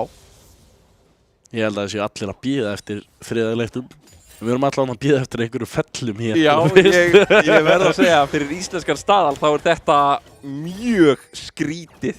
Heyrðu, það er eitthvað að fara að gerast hér. Siggi. Það gerist ekki neitt. Ok, stíga aftur út. Heyrðu, bot-akriðin er að tróða sig saman. Katmaniak búinn að stíga hérna upp á móti kjötinu, hoppar inn og labbar út. Fallið að spila hérna. Það gerðist næstu í eitthvað. Heyrðu, þeir eru að byrja á dreganum. Vind er ekki langfræðan á Beinadós. Beinadós er með leiftur en Vind gæti bara reynt að taka niður en það kemur leiftrið. Þarna er últið. Er það bara nóg? Það var næstu búinn að spenningi Vind en Vind náði loksins að ná þessu. Dresson hoppar á særinu og nær að stela. Sem við svo þekktu fyrir. Er núna að reyna að taka niður íslensku hetjuna sem er að fara að hoppa Beinadós leiðina hérna á vélstjóra víum. Og það er Dresson sem fellur á móti Mjáki og það er að fara að vera nokkra fellir hérna í hjá Viski og er að fara að vera bara kjötið eftir á endanum. Þetta voru að fara að vera svolítið mikið í hjá Viski en þeir mistu drekan. Já, hann komna loksins. Fyrsti drekinn, hann var ekki bara gefinn eins og í síðasta leik. Hér fengu við bardagja Dresson náða stelunum en já, mun betur spilaðir bardagi hjá Viski. Mjáki gerði svo mikinn skada hann að Siggin stóð á frábærum stað til að halda áfram að gera skada og samt ekki vera í hættu. Mjög vel spilað. Alveg þar sem nú ætla að Fenrir að reyna á möðkunum. Já, 2 plussa náttúrulega. Þau fengu drekan og Vind fekk solo bolo í toppakrein. Mjög flott hjá þeim. Náðu mitt líka að taka niður íslensku hetjuna. Við getum eiginlega sagt það, þeir eru búin að ná meira í þessum leik heldur það sem þið fengu í síðasta leik. Mjög satt, mjög satt. Þú veist, bara sérstaklega með þessum öðkum, þeir eru konum með meira. Þá er þeir á uppleið eins og er allavega og geta þeir vera sáttir með það. Og við sjáum líka risa skósjana mun hérna í toppakrinni. Það sem Beinadós fær ekki að spila leikinn á móti Vind. Nei, en þetta ekki pínu það sem er að búast við þegar þú blændar orn. Jú, það er svolítið hannig. Þeir vildu samt hafa hennar Rakan sem mitt seinasta valið og ekki eitthvað counter inn í Vind. Svo við sjáum hvað þessi Rakan gerir seinna meir í leiknum þar sem ég er nokkuð viss að þeir voru að velja hann fyrir bardagana seinna meir. Já, ég veist, í þetta skipti Beinadós var kannski ekki jafn þægilegur með eitthvað annað svona sterk pick eins og Rumble. Þannig að orn er samt svo öflugur sama hvernig hvernig aðgreining fór. Töluðum það í hetjuvalinu, hér kemur íslenska hetjan. Últi notað, það að fara að vera einmitt kjötið næstu tekið niður, en það einmitt náð íslensku hetjunni sem orðið mjög lár og það kjötið sem nær honum með últinu. Vélstjóri kjötið núna eldast við Mjauki og Cat Maniac sem eru bráðlega að fara að vera stönnaðir hérna af passivinu og það sprengtan. Þetta mjög dýrt fyrir Viski þar sem Dresson mættur til að reyna að klára Cat Maniac sem loksins tekinn af vélstjórunum. Allt annað leikur hjá Fenrir. Bara hversu vel spila, ná að koma sér út úr þessu. Ég notuði báðir leiftur og bara mjög vel spila, kannski aðeins of mikið frá Viski. Sko, seríin sterk, hún þarf meiri tíma til að komast í gegnum hennar brámskjöld. Já, bara aðeins svo gróft hjá Viski og vel spila hjá Fenrir að komast tilbaka. Já, þetta svolítið erfitt þar sem Brám-skjöldin erfitt að sprengja Brám þegar hann með skjöldinu uppi. Þeir reyndu að gera það, það var bara ekki nægur tími. Komin undir turnin og íslenska hetjan var bara sprengt.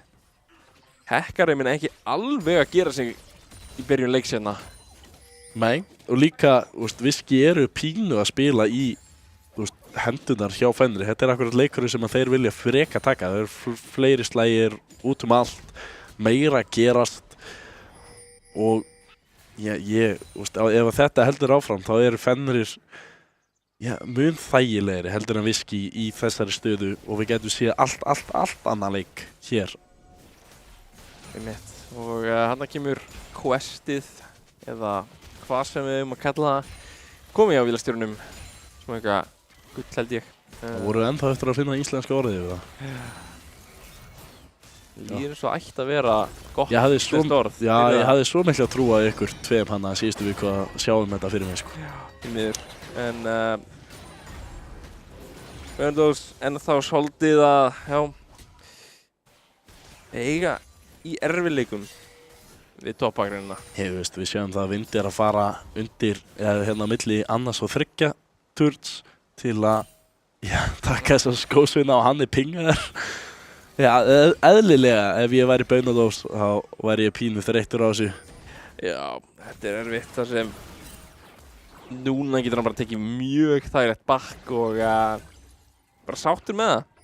Langt í hans skósvinna og Böndos þarf núna að vera að taka á. Það að fara að vera núna einmitt dreki á leiðinni þar sem Vind ætla bara að rölta ágæð. Eldur mjög lár núna, það að fara að vera barda yfir sem að sjá fjarflutningin komin út og það einmitt einhver að fara sprengtur Cat Maniac næstu í tekið niður, það einhvern veginn að lifa þetta af og það bara að fara að vera tekið á allan niður þrýfelling, þetta ástæðan okkur og tekur seríið mitt Gubbi einn og yfirgefinn. Ég hugsa að Fenrir var ekki að búast við þessu. Hvað gerðist? Við vorum að sjá Böndos ná öllum upp í loft serí með þetta flotta AOE. Ég veit ekki hvernig Cat Maniac dó ekki en þetta var klikkaður bardagi.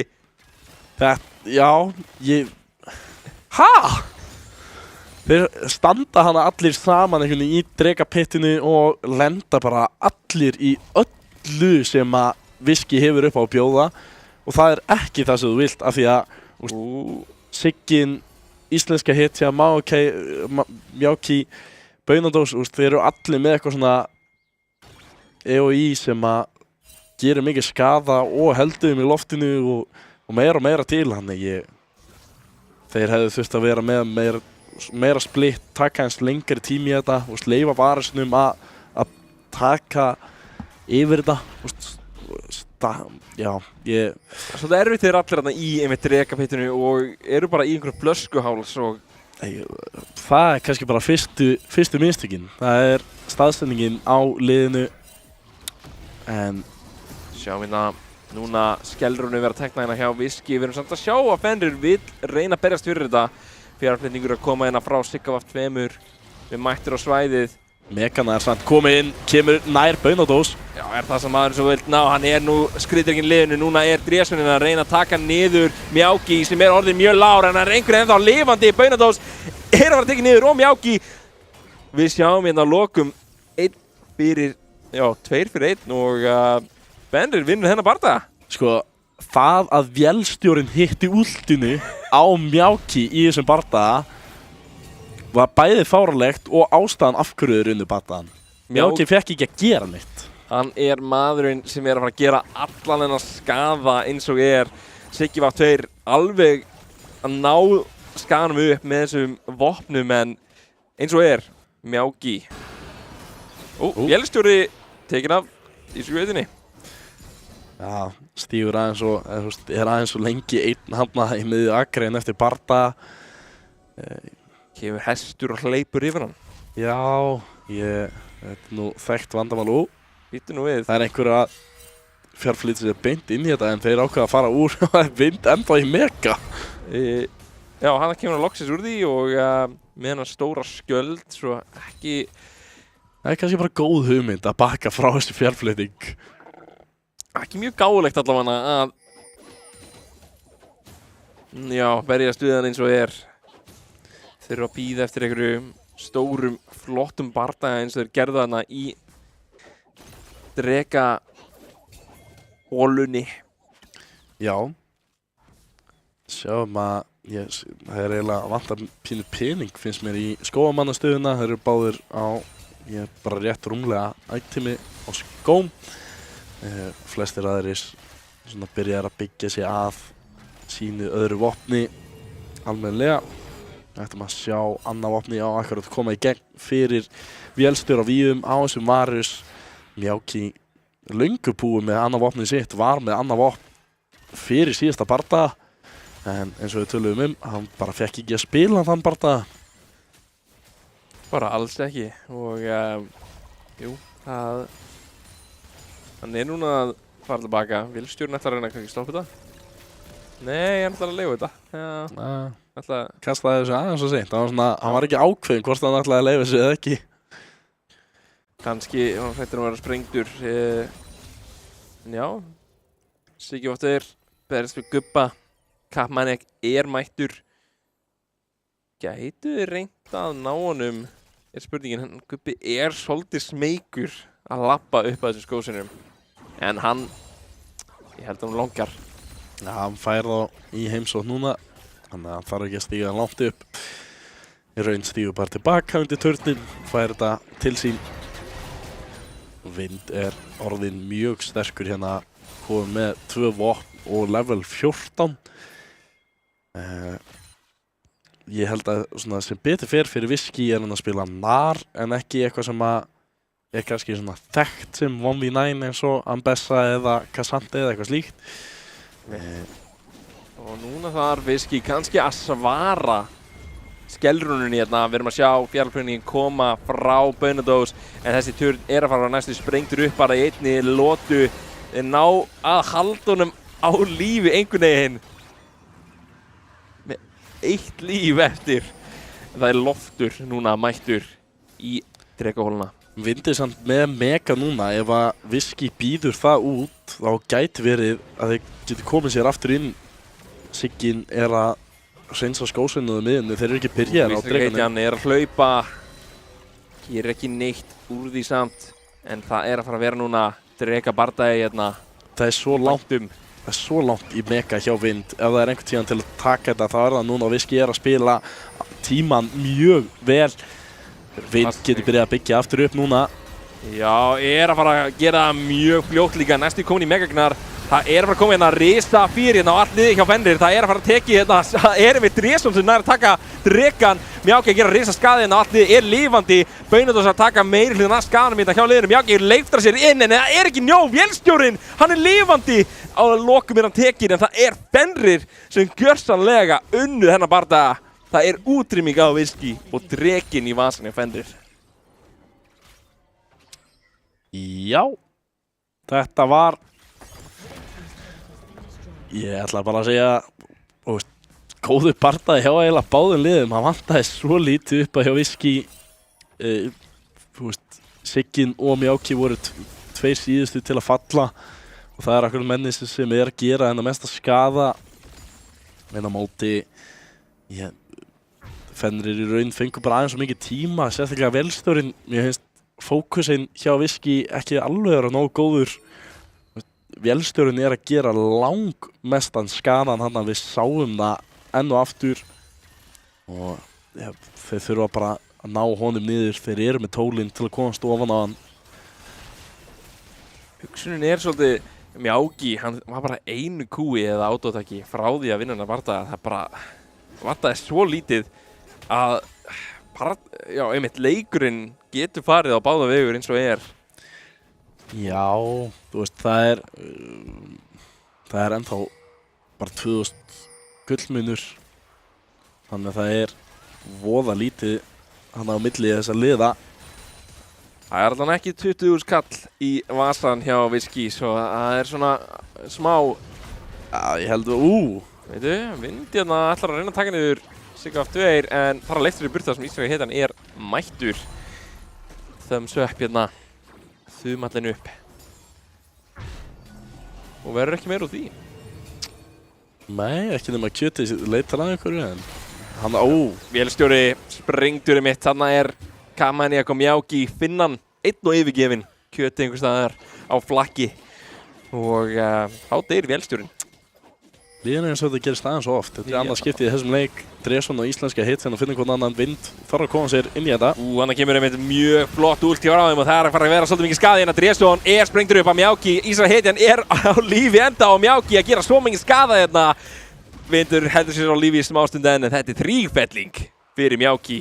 Og þetta var mjög dýr mistök myndi ég segja hérna. Vélstjórinn að detta niður í miðjunni og mér fannst eins og þau myndi vita að þeir væru á leiðina þangað. Vind var líka held ég bara ekki komið últið sitt upp aftur. Nei. Bara að fá það hana þegar hann notaði það bara rétt ára hann deyr. Baróninn fókusinn hjá Viski. Þetta hættulegu Barón. Gubbi hana. Gubbi hana og vélstjórinn á leiðinni. Baróninn að tekinn mjög hægt niður. Gubbi það bara hendi eitt gott últ einmitt. Þarna kemur það, reyndar á bara veggnum. Og ekki að gera mjög mikið, loksins þarna nær einhverjum. En Baróninn bara detta niður hægt og rólega. Núna gæti einmitt enginn verið í vanda þar sem Orn últið flýgur bara á leikmann sem var alltaf langt í burtu.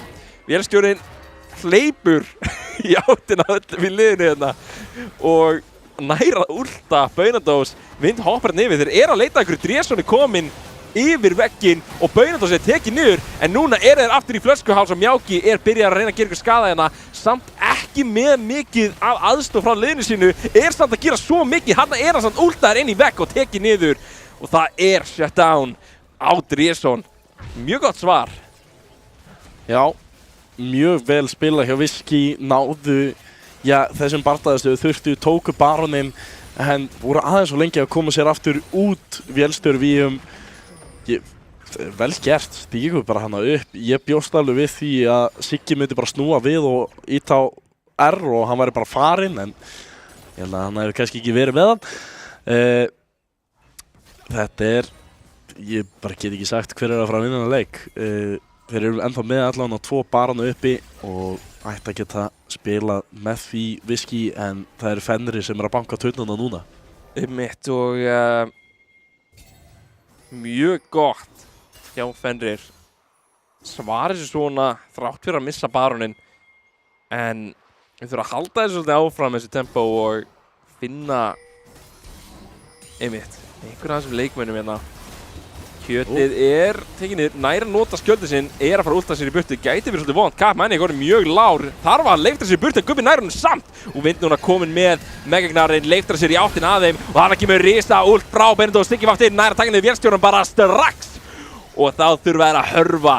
Það sem ennþá bara 1 fyrir 1 en núna hoppar Dreson yfir, ætlar að reyna að taka niður íslensku heitina, ætlar að ná honum, núna 1 og yfirgefinn, ætlar að reyna að taka niður Sigga en Miyagi nær að taka niður, það náð Sigga á endanum. Og Miyagi hoppar hérna inn, ætlar að fara í baklínuna, Vind að gera svo mikið skadasendur, núna bara Baunadós eftir, það að fara að vera Fenrir sem vinnur hérna bardaga, Baunadós á móti Vind, það ekki að fara að vera mjög gott, svo mikið skadi frá Vind og þeir náðu þessu á endanum, voru aldrei að vita hvað þessi bardagi var að fara. Ég ágrís hélt að vélstjóri hafi klúðrað leiktum hana. Hann leiftraði sér yfir vegginn inn í liðið og deyr strax. Ég veit ekki alveg hvað planið var þar, en þú veist, Vind, kjötið bara frábært, vel spilað, þeir geggjaðir. Hérna, Fenrir einhvern veginn nær að snúa þessu við, Mjálki fær einhvern veginn ekki að spila það sem hann vildi vera að gera. Ég er myndið þessi Bromskjöldur mjög góður að tækla seri og Vind og Kjöti náðu bara að vinna þennan barda með því að taka niður Mjálki og Dresson líka með því að taka niður Sigga.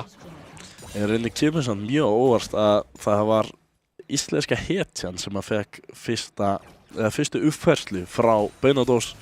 Það ætti að vera fleiri uppfærslur að fara að koma. Það var að finna Mjálki og gefa honum vopn. Það er svona, ætti að vera næst á dagskrá hjá honum. Já. Það er samt núna svara í botnagrenni. Já, ég fær einhverja nokkra skó sinna og vonandi level upp með því. Það sem að Vind er level 17 á mótunum. Baunadós er líka ekki með mikið armor. Já, hann er með þarna 50 í gegnum Unending Despair og já, svo er með Kernik Rúken sem er alveg gott inn í einmitt að vittsenda þarna og svo gerir tvöldafið hjá Vind galdraskaðan. Það er svolítið mikið af einmitt galdraskaða hjá Fenrir. Já og nei. Já og nei. Það er svona, snar gerir minn meiri. Já, hvað kallar þú fiskal? Það er bara vopnaskaði. Vopnaskaði, ok. Það gerir minn meiri vopnaskaða. Dresson er bara með vopnaskaða eiginlega. Og jú, vélstjóri er með pínublöndu. Við erum að sjá, það er alltaf einhver pælinganda bakvið. Það hlýtur að koma kannski eitthvað flott armor eða vörnina hjá honum næst. Rabadons komið á Sigga. Þetta gæti verið eitthvað sem að skiptir mjög miklu máli fyrir næsta barda hvernig sem að hann verður. Það er mínúta í Baron líklegast að við séum að fara að sjá eitthvað þar, ekki nema annar liðið finni pikk á undan því. Já, þetta er að vera svolítið svona, já, mínúta í eitthvað. Ég hugsanlega eru liðin vonandi ekki að fara að vera náð í einhverjum svona, já, eins og núna vélstjórinn hérna, einn og yfirgefinn í miðjunni. Það er samt allir mættir, það er náð vélstjórnum, rétt svo ekki, hann gerir einhvern skada áður en hann tekið niður. Kjötið er að fara að detta, næra leifta sér í burtu. Gubbi núna getur verið náður hérna, það sem hann ætlaði að reyna að taka niður Capmaniac. Það er turninn að fara að fellast niður og þetta var dýrt. Ég get orðið mín strax eftir ég segi þau þar sem, já, það var fundið Gubba og vélstjórinn hérna og Kjötið. Og á meðan er Vind að taka niður turna. Já, þú veist, Vind horfir á skyttuna sína og segir hvað er í gangi. Ég ætla bara að gera mitt. Heldur bara áfram að gera helling skada við Baunadons og lemja þessa turna. En ég viski ég ekki ennþá byrjaðar á Baronum. Já, svolítið skringilegt. Eru svolítið hræddir kannski við Dresson smæti þar sem það gerir alveg helling. Dresson núna tekið svolítið lágt niður, Mjálki að reyna að elda að gera ykkur skada við Kjötið en skjöldurinn er uppi. En þetta er samt nóg til að ýta Dresson tilbaka og þetta ætti að vera það sem þið byrja. Þetta er svolítið hættulegt. Það er alveg nóga mikið af fólki uppi og er viski í stöðu til að gera þetta. Vind þarf að koma sér núna. Hann er að reyna að nota fjárflutningi. Hann nær því áður en að Baunadós nær að trufla og getur fer halda í 5.000. Það gæti verið Dresson er kominn. Hann getur bara tekið þetta. 3500. Rétt svo er að fara að tekið niður hérna. Þeir þurfa að gera eitthvað. Þeir eru í flöskáls hérna og það er að fara að Dresson sem nær Baron hérna. Og núna er Capmaniac að fara að tekið niður. Nær reyndar að koma sér einhvern veginn í burtu og Sigga tveir íslenska hetjan eru nú á hlaupum og enginn dettur niður eins og bardaga. Það er bara mjög flott hjá Fenrir. Baunadós var bara allt og seint. Vind var mættur, nær að pressa liðið út með sínu. Baunadós kom inn þegar Baronum er farin. Svolítið dýrt hérna, tapa bara Baronum eiginlega bara frítt. Var mjög lítið sem Viski gætt gert þarna. Og nú erum við að tala sál fyrir Fenri. Það einmitt núna þurfa að gera eitthvað hérna. Siggi of 2 getur reynt að sprengja einhvern upp hérna. Með nógu mikið að skaða til þess. En sjáum það vera í runnanum. Þeir eru samt allir alveg frekar held því að það er bara þessi Varus sem að við líður eins og Siggin gæti svona virkilega bara one-shota. Þeir eru bara núna að snúa sér að turnunum. Viski þarf virkilega að byrja að gera eitthvað þar sem vélstjórinn bara að taka niður turna meðan þetta í gangi. Smá tango hérna dansandi á milli. Ísland heitir hann að reyna að hoppa inn á Vind sem næra að hoppa í burtu frá þessu últi. Vindur náður og það ekki nóg mikil skaði. Dresson reyndar að fara að vera sprengtur hérna á endanum. Að ná að halda sér lífið með þessu últi. Bara Ísland heitir hann að gera skaði við hann. Það svo að fara að vera K-mennin sem dettur niður hérna á móti en Kjöti orðið mjög lár. Það virðist samt vera að Fenrir eru að tapa þessum bardaga þar sem bara Gubbi eftir. Ég raun bara frekar illa spilaði bardagi hjá Fenri. Viski sér tækifæri, lítur það vel. Dresson og Vind voru ekki í mjög góðri stöðu þannig að Vind nær Mjáki í últinu sinni en setur síðan fókusin sinn á Cat Maniac. Fannst bara, já, einhvern veginn ekki fókus vera rétt stað og vélstjórinn akkurat nær ekki að stíga aftur vel inn. Náði allan á turninum, það einu plúsin frá þessu fyrir Fenri. Mitt og núna byrja Viski aðeins að taka turnan á móti. Bara búin að ná 3 í þessum leik. Á meðan það eru bara allir turnarnir farnir hjá Viski. Alltaf þessir ytri turnar. Já, það er einhver tala sem að vantar á skorbortið en já, mitt, 0. Þetta eru 6 turnar sem þeir eru komnir með. Og gullmunurinn í raun bara jafn, nánast. Allan í þessum tímapunkt leiks. Þetta búið að vera mun betri leikur heldur en í síðasta leik. Já, allan fyrir Fenri. Viski búin að taka akkurat meira svona scrappy bardaga og spila suma mjög vel, jú auðvitað, en stundum vélstjórinn að fá að taka yfir skaðanum og já, þú veist, sérstaklega þegar hann nær últinu á Mjáki þá einhvern veginn breytist bardaginn mjög fljótt en íslenska hetjan að finna einhvern veginn mjög fljótur inn. Þetta var einmitt mjög vel spilað hjá honum. Finnur að það Gubbi og Kjötið bara lengst í burtu en hann svo hraður að mæta svæðið og Fenrir eru núna í vörn. Mjög erfitt fyrir þá að reyna að vernda þennan turni mitt. Vind getur reynt að gera einhvern skaða en ekki með Kjötið til að halda sér á lífi. Og missa hérna annan turn. Ekkert samt í boði næstu mínútum. Nei, fásan, 2 fellur, smá pening í vassan, auka turn. Bara örugglega besta sem þið gátu gert í stöðunni. Einmitt. Mjög vel spottað hjá íslensku hetjunni, fljótur inn og þeir líka bara all liðið tilbúin í að hlusta á þetta, hlusta á kallið, þó að það hafi ekki komið frá íslensku hetjunni, Baunadós og rest voru mjög fljótir að fylgja honum eftir hana. Þannig að þetta var ekki bara einhver hestur á... Gæti verið í smá klandri, þarf að reyna að halda sér á lífi hérna. Tekur smá tíma fyrir Vind að berja niður. Dresson mættur nær að tvöldlafa Mjáki en það ekki að fara nóg. Nær slóinu á Vind sem að fara að detta niður hérna. Þetta eitthvað sem ég... Siggi var tekið niður samt að vélstjórinn og Götinu vel gert að svara þessu í miðjunni. Já, en þetta pínu það sem ég talaði áðan.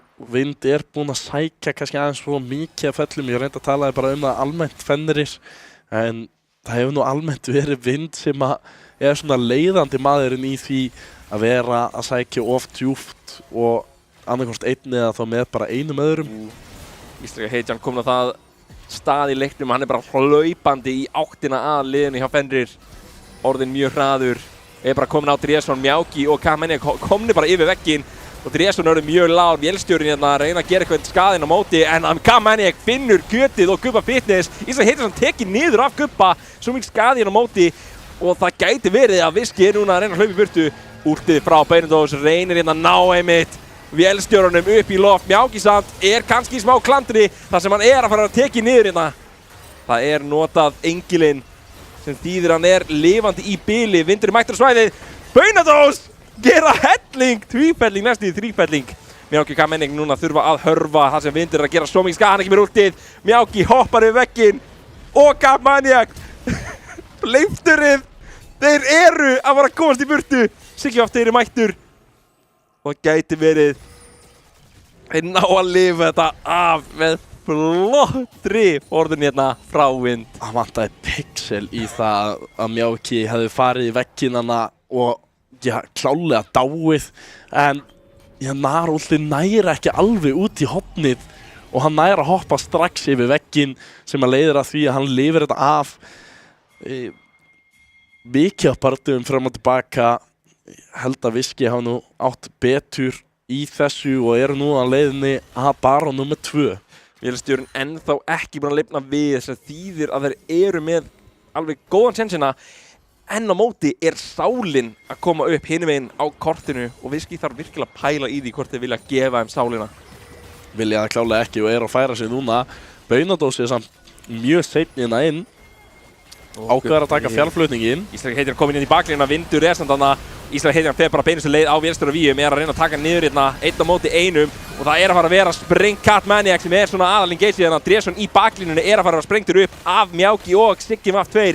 Núna Mjáki að gera svo mikið skaðina, orðið svo lágur. Ísland heitir ennþá lifandi og það að fara að vera sópað hérna upp. Vindur einn eftir, reyna að taka einhvern niður með sér og tekið niður á endanum á Ísland heitinni. Mjög vel spilað hjá Mjáki, sérstaklega fannst mér þarna náði að halda sér á lífi, náði að gera svo mikið skaða. Íslenska hit sem var að gera vel að trufla en lenti síðan í smá vandræðum, en þá kom liðið til bjargar og Viski gætu verið að klára þetta bara hér. Það ennþá 20 sekúndur í næsta mann. Einmitt Kjötið að reyna að draga eitthvað af skósörnum til sín, en það ekki að fara að vera mikið meira úr því og Viski tekur þessa viðureign 2-0. 2-0 hér. Sko eftir að Fenrir unnu í síðustu viku á móti Snákonum 2-0 þá í rauninni kemur mér að pínu óvart að þið sé að tapa hér á móti Viski 2-0. Við erum að fá eitthvað voða að fá að leiki öllum þessi viðureignum. Það einhvern veginn allir bara að sópa hvern annan. Það enginn að fara í leik númer 3 hérna með okkur, en núna ég ekki bara viss. Fenrir þurfa að pekka sig upp eða alltaf mæta Viski í síðustu úrslitum, en síðan alltaf mögulega Snákanir að fara að rúlla aftur í gegn, en Fenrir voru að vinna þá, ég veit ekkert hvað í gangi leikur.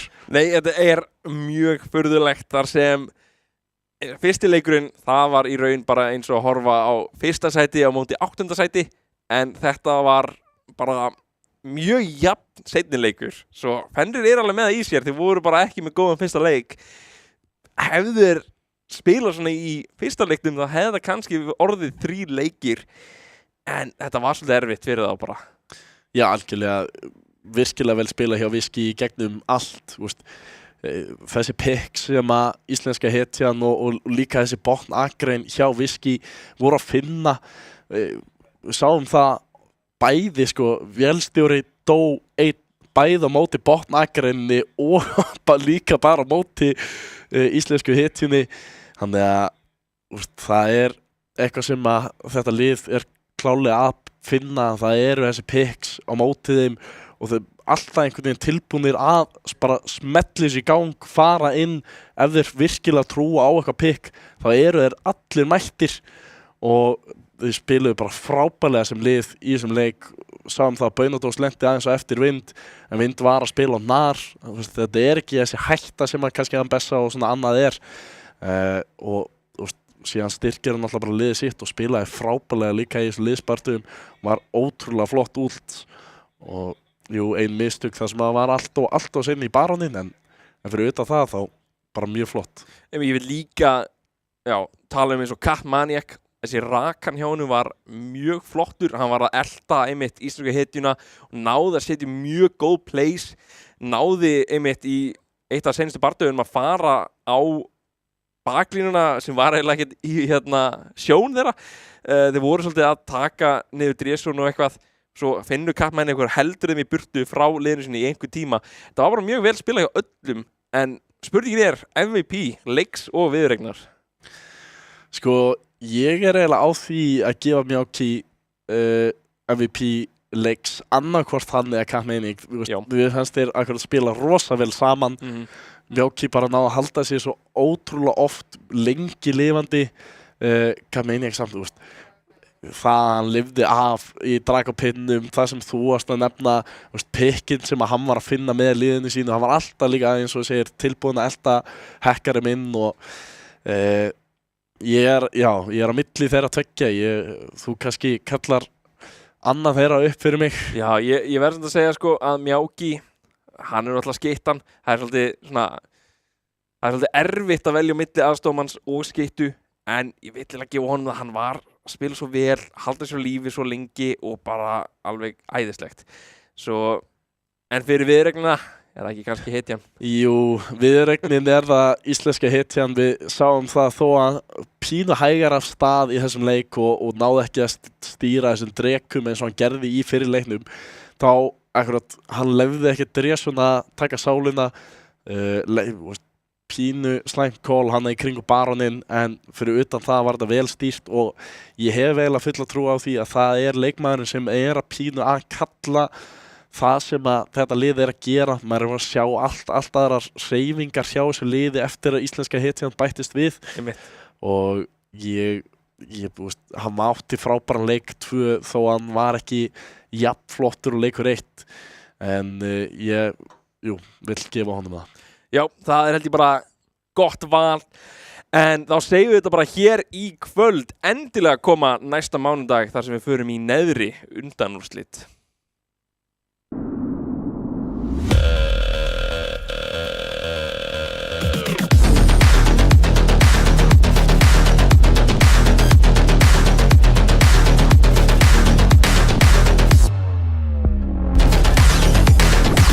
Býttu hann að skipta akrein?